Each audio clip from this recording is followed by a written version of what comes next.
Buenas tardes a todos y a todas. Bueno, en esta ocasión voy a hacer un videito continuando con el mismo tema que el video anterior, que era sobre algunos conceptos de sociología de Durkheim. En el video anterior era sobre solidaridad orgánica, solidaridad mecánica y hecho social. Ahora voy a continuar con esos conceptos y agregar algunos más relacionados con la cuestión de la evolución social y finalizar ahí con el tema del suicidio y del examen decolonial sobre esta teoría, como dice Enrique Dussel. Bueno, habíamos dicho que para Durkheim había básicamente dos especies de sociedades, la que tenía un vínculo, un lazo social basado en la solidaridad mecánica, que eran las sociedades más primitivas, menos avanzadas, y aquellas que tienen un lazo social basado en la solidaridad orgánica. Habíamos dicho también que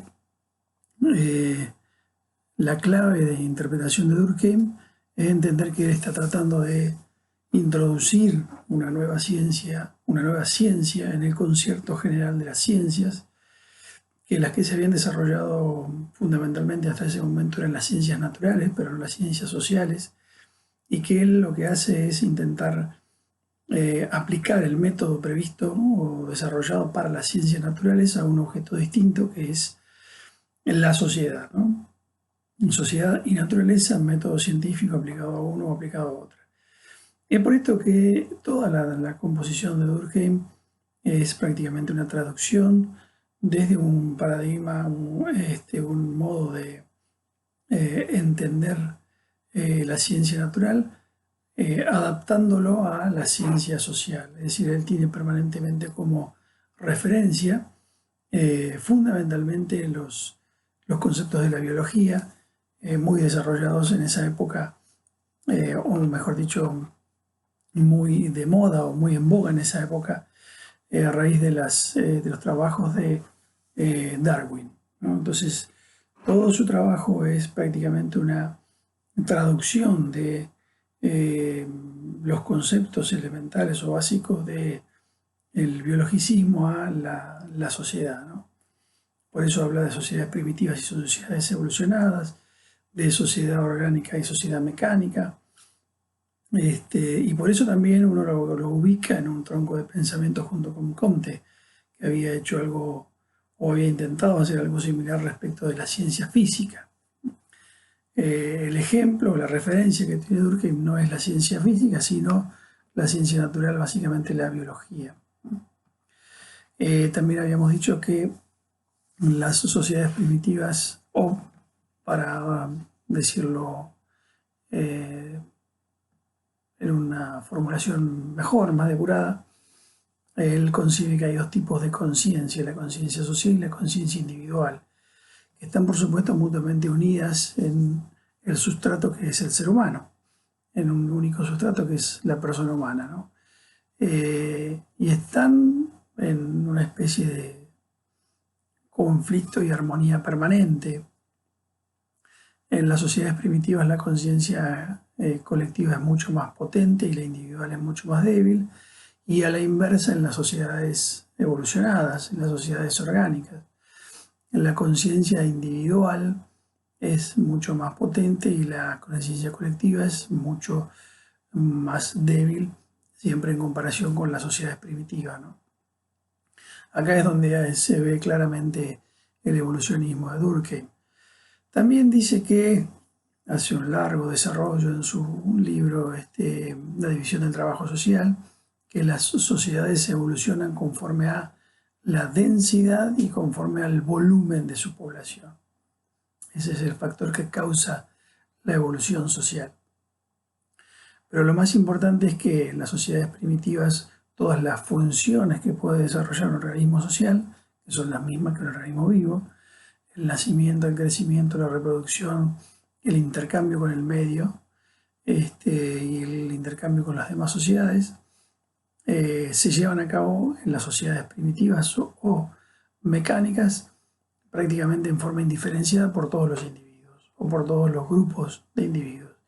También hace falta decir que para Durkheim la forma más primitiva de sociedad es la horda, el conjunto o la suma de hordas dan origen a un clan y el conjunto o la sumatoria de clanes dan origen a una aldea o una sociedad primitiva, ¿no? O una tribu también. Entonces decíamos que las funciones sociales estaban en las sociedades primitivas sumamente indiferenciadas, lo mismo que la conciencia individual, mientras que en una sociedad avanzada todas las funciones estaban sumamente diferenciadas. Por eso unos grupos se dedicaban al comercio, otros grupos se dedicaban a la producción, otros grupos se dedicaban al transporte, otros grupos se dedicaban a determinadas profesiones, etcétera, etcétera, etcétera.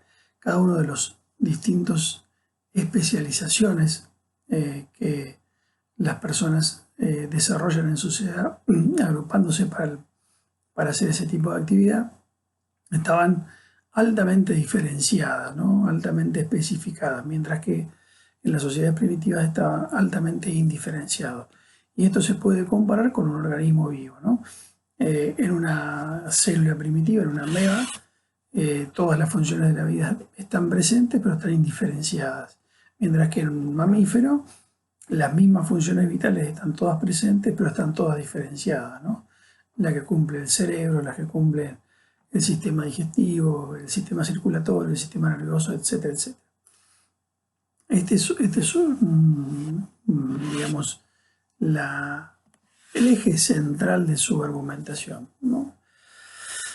En consecuencia, el problema principal o, digamos, el objeto más interesante de toda esta teoría es lo que se llama la integración social, ¿no?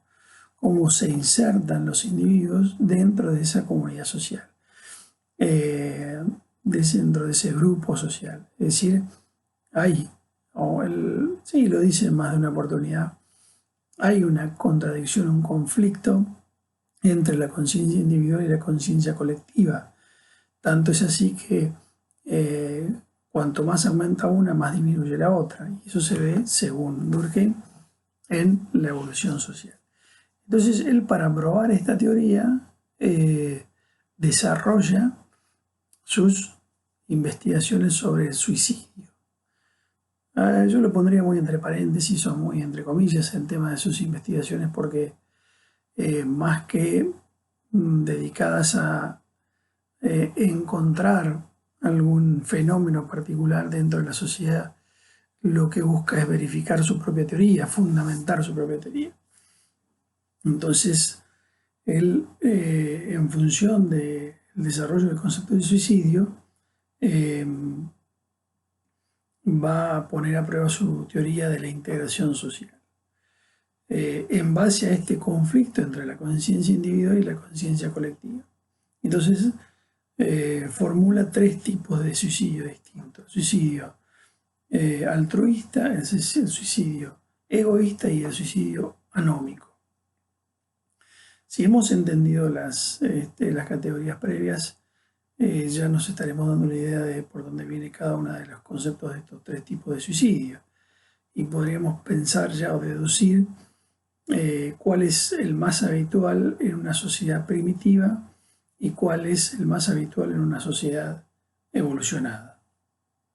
Les propongo que pausen aquí el video y que hagan un ejercicio deductivo o reflexivo para ver según ustedes a qué sociedad corresponde más un tipo de suicidio que el otro. Bien, si ya lo han pensado y lo han discutido, ahora lo podemos pensar en conjunto. Es evidente que el suicidio altruista, que tiene en cuenta fundamentalmente los mandatos sociales y que tiene fundamentalmente en cuenta la conciencia colectiva, es entonces un suicidio más bien preponderante, más bien típico de las sociedades primitivas. Y lo contrario del suicidio altruista, donde lo que prevalece es el sentimiento de individualidad.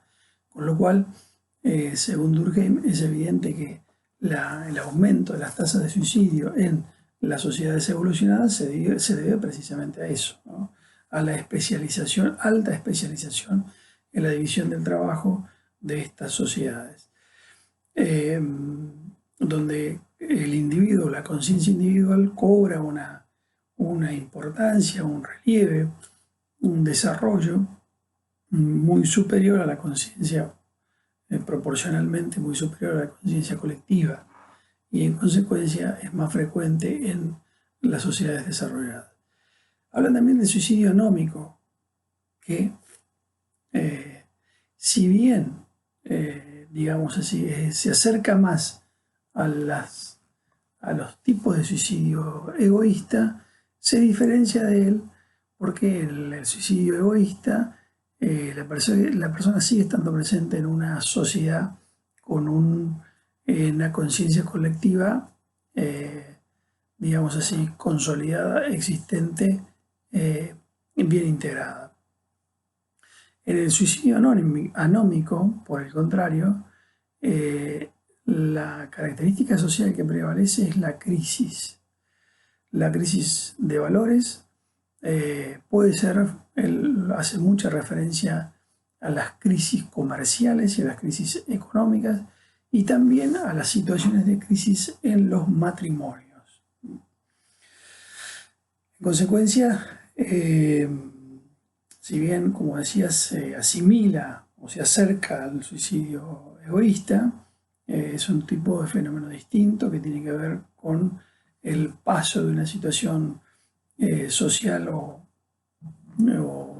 colectiva determinada hacia otra situación determinada. No necesariamente implica un cambio rotundo, un cambio radical en una sociedad, pero sí implica un cambio importante, que puede ser a un nivel macro, como en un grupo social importante, o a nivel micro, como puede ser una familia o un matrimonio, ¿no? En esos casos donde la crisis pone en movimiento los mandatos morales de cada uno de esos grupos, según Durkheim, esto es un factor que promueve, por supuesto no determina, pero facilita un tipo de suicidios, que es el suicidio anómico. Bueno, hasta aquí hemos desarrollado los conceptos más elementales de Durkheim. En un video posterior, que les recomiendo mirar, hablaré de el examen o la marca colonialista de el pensamiento positivista de Durkheim. Gracias. No se olviden de darle me gusta al video y de suscribirse al canal Pensar por Placer.